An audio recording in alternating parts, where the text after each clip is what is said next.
Hello everyone. Standard 11th में SPCC में CC में चैप्टर नंबर 4 में लास्ट हमने जो लेटर राइटिंग के कंपलसरी पार्ट्स है उसके बारे में देखा था।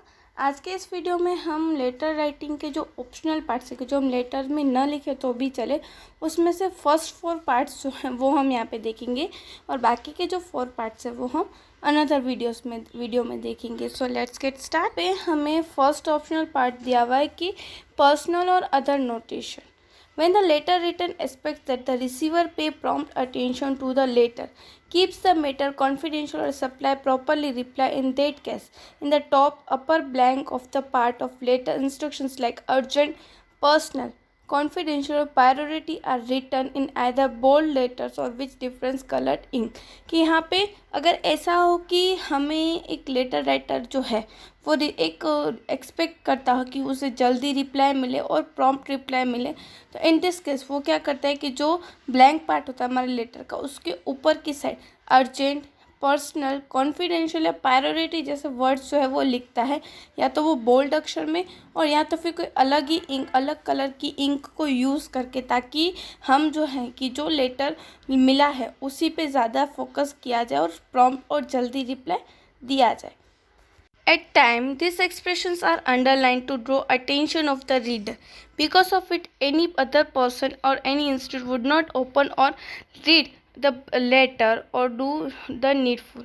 It is advisable to mention notation of this type of envelope। कि यहाँ पे इस तरह के लेटर जो है वो नोटेशन कहाँ पे दी जाती है, एनवेलप के ऊपर।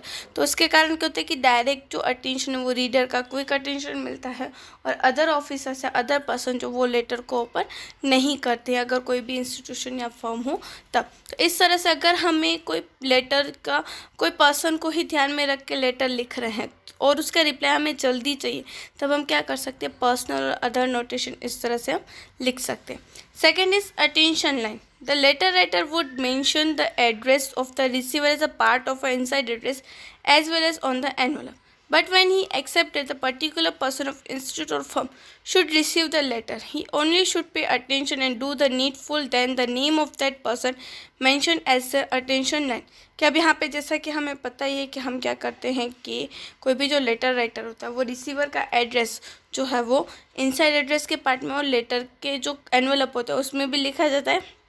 बट समटाइम ऐसा हो कि कोई एक पर्सन ने डिसाइड किया कि वो एक पर्टिकुलर पर्सन ही हमारा जो लेटर है वो देखे, तो एट दैट टाइम वो एक अटेंशन देने के लिए, अटेंशन ड्रॉ करने के लिए जो हम स्टेटमेंट लिखते हैं, that is called a attention line।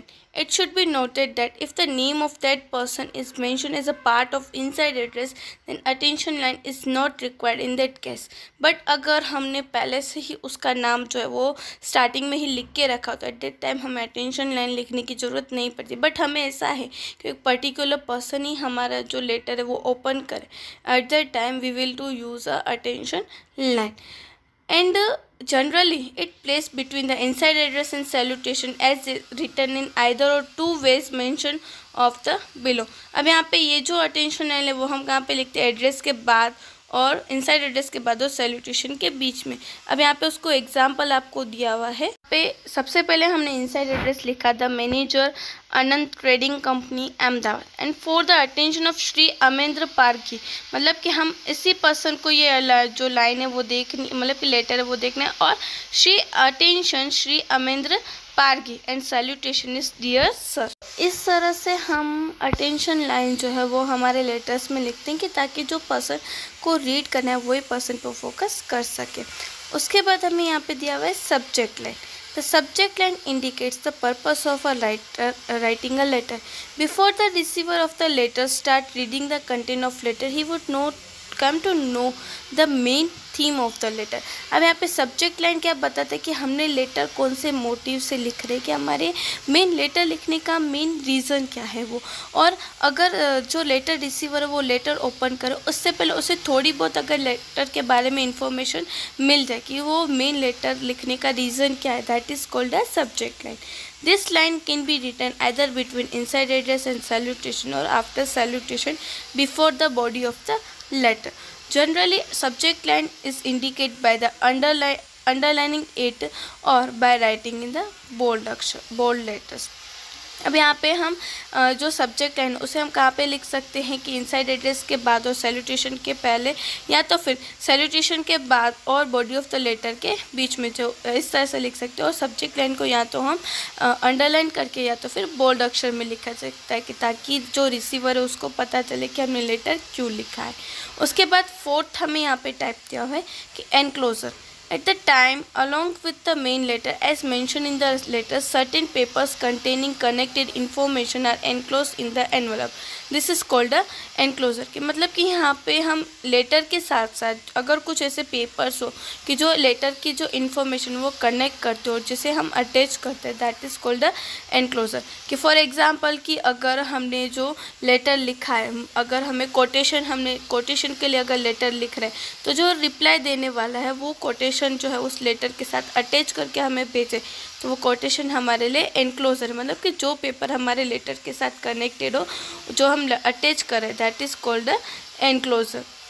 For example, with an application of certain post, copies of mark sheets are and certificates are required to be the enclosed। For example कि अगर हमने एप्लीकेशन मंगवाए कुछ post के लिए, तो marksheet की xerox and certificates की जेरोक्स जो है वो एप्लीकेशन के साथ आती है।